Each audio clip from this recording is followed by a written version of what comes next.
আজ ছুটির দিন। আমার বাড়ির কাছের নার্সারিটাতে চলে এলাম। ইচ্ছে হলো একটা ফুল গাছ কিনে নিয়ে যাওয়ার। আসলে আমাদের এখানে গরমের সময় ফুল গাছ মোটেও বাঁচে না।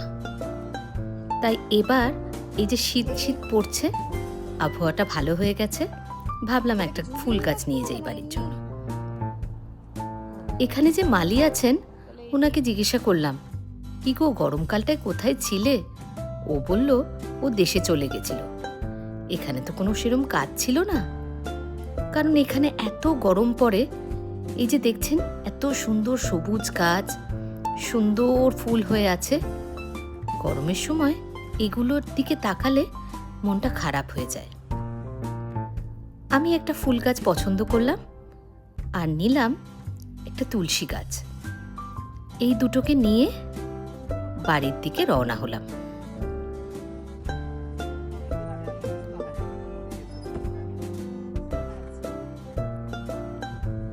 বাড়িতে এসে কোথায় রাখবো সেটাই ঠিক করছি। তাহলে আজ চলি, টাটা।